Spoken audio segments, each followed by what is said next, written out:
The year is 1955. After the end of the Second World War, Albert Einstein, now known as one of the smartest people ever, is suffering from an internal bleeding. Things were looking bleak. On his deathbed, with his last breath, Albert musters the strength to say one last line. Pick a card. Any card. The Two of Wives? Excellent choice. Wait. Oh, that's the wrong Albert. Oh shit. Okay, I got it. He said, gold players should not be allowed to have an opinion, to be honest. Blessing us with his absolute brilliance one last time. Weird intro aside, if you are a lower ranked player and want to improve at the game, I am 100% certain that following my advice will make you a better player in no time. This video contains everything you need to know to go from being unworthy of having an opinion to being good enough to confidently call people out for being plat. By the end of this video, you too can make top 500 players lose their hairline just by existing. The first and most important thing is your mindset. It is your willingness to look yourself in the mirror. Let's be honest, there is no such thing as elo hell. You just suck. If you truly deserve to be diamond, you would have been diamond a long time ago. It's probably true that you get matched with a lot of brain dead teammates if you are gold, but that's not the reason you are not climbing. On average, the enemy team has more bad teammates than you do. If you are a solid player, you have 5 potential throwers or leavers on your team, but the enemy team has 6 of them. You just don't know what they are saying and therefore assume that they have no throwers. The fuck you say to me, like some hoes? Fuck wrong with y'all?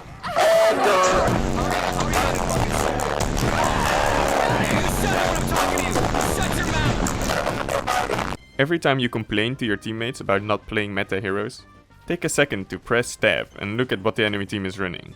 Most of the time, they are not playing meta either. When people tell you that you have to not care about SR, they don't mean that you should throw your games, but that you should put your focus on getting better at the game, instead of wanting to see the number go up. If you solely focus on getting more SR, you will start relying on tricks that may work in lower ranks and get you to, let's say, diamond. But the moment you make it there and those tricks don't work anymore, you're now stuck with both players who outscale you and having to unlearn bad habits. The best way to learn the game is to learn the game properly from the very beginning. In the end, having high SR doesn't necessarily mean that you are good at the game, but being good at the game will guarantee you high SR. In my experience, the fastest way to improve is to focus on the bigger picture, like the fundamentals of the game. Ranked games aren't decided by which team has watched more CarQ videos, but by which team makes the least amount of mistakes. Don't get me wrong, I love CarQ, but if you are a lower ranked player, you will get way better results focusing on the basics of the game, instead of overloading your brain with information only needed in very specific situations. As stated before, most games are decided by which team makes the least amount of mistakes, and capitalizes more on the mistakes of the enemy. In the Overwatch League, 81% of teamfights are decided by whoever gets the first kill, meaning that if you are caught out of position and die like a fucking retard, you just threw the game. If you are a tank or support player and you do nothing but wait for your DPS player to get a pick every single fight, like a lot of lower rated players do, you're just waiting to be carried. Even a team with an average of 8 fingers and 9 brain cells can win a 6v5 situation in this game. In short, the trick to winning games is to get as much value as possible without putting yourself at a significant risk of getting picked off.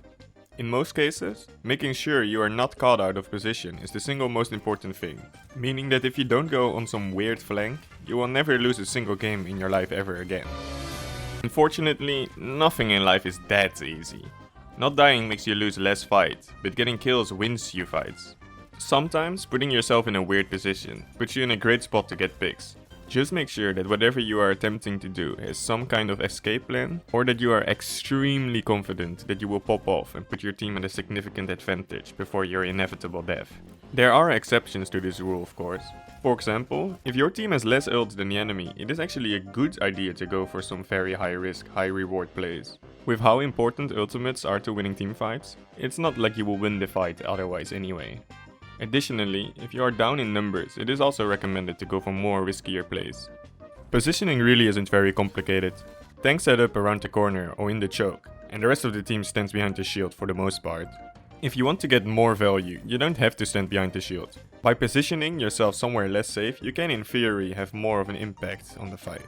Just remember that you can't get any value at all if you're dead.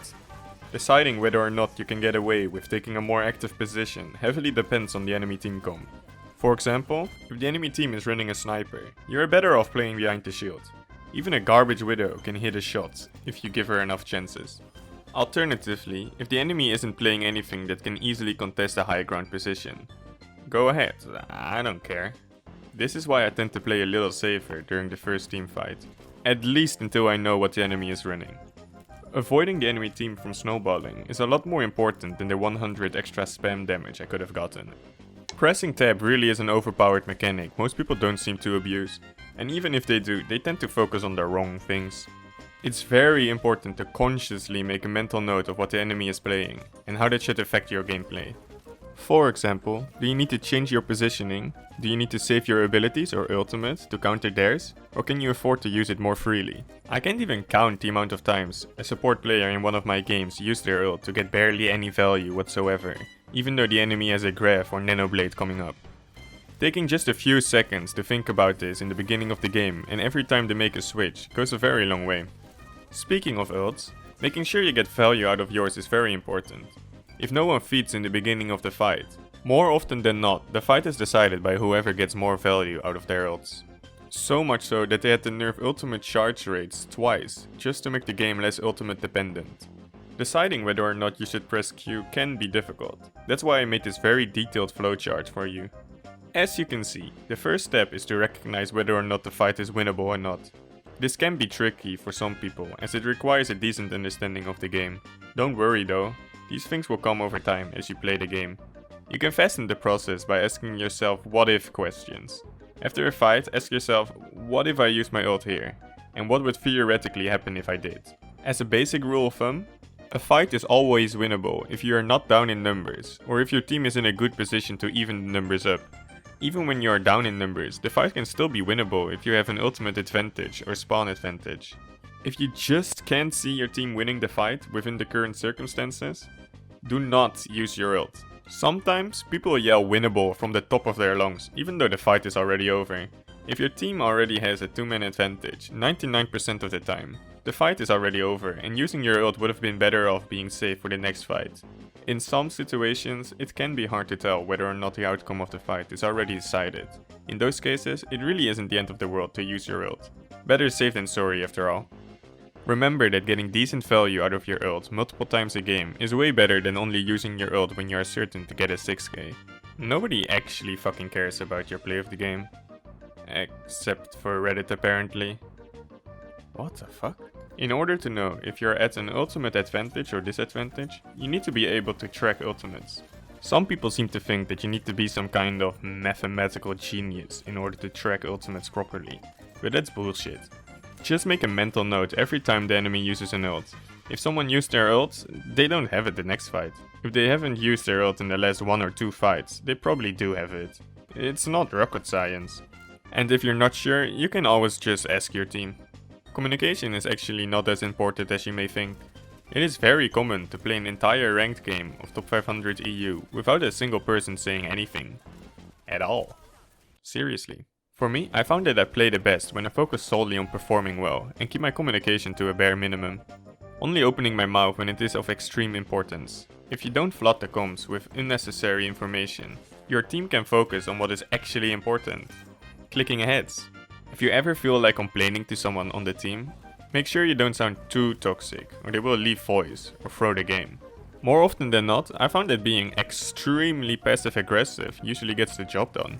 However, do not attempt this technique if you are a Masters player or the 4010 rated player on your team who has been waiting for a moment to flame you, will take this opportunity to try and assert his dominance. The most common misconception lower rated players have is that they think they need to improve their aim.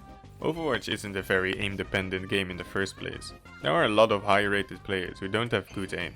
You should focus on putting yourself in a situation that makes it easy to hit shots, instead of relying on getting a freshness highlight every fight. With how strong AD strafing is in this game, it can be really difficult to hit shots. By going on a mini flank and shooting them from the side, you can get some easy kills on unsuspecting players. There are a lot of places on multiple maps where you can peek from the side and quickly get back to your team, like the first point of King's Row or Iconwalden. Aiming itself is all about muscle memory. Find a sense that works for you and the size of your mousepad, and try not to change it up too much, so you can get used to it. You can ask a streamer or a pro player what sense they use to get a general idea, but never just copy it outright. Your aim will get better over time if you play enough and remember to not autopilot too much. Lastly, it is very important to always be critical of advice others give you. Never just accept whatever someone tells you as the truth, but try to understand what they are saying and deduce whether or not this is true or not for yourself. This way, not only will you save yourself from misinformation, but it will improve your understanding of the game in the long run. Just because your favorite streamer or YouTuber like your Overwatch says something, doesn't mean that it is correct, meaning that this entire video was nothing but a huge waste of time.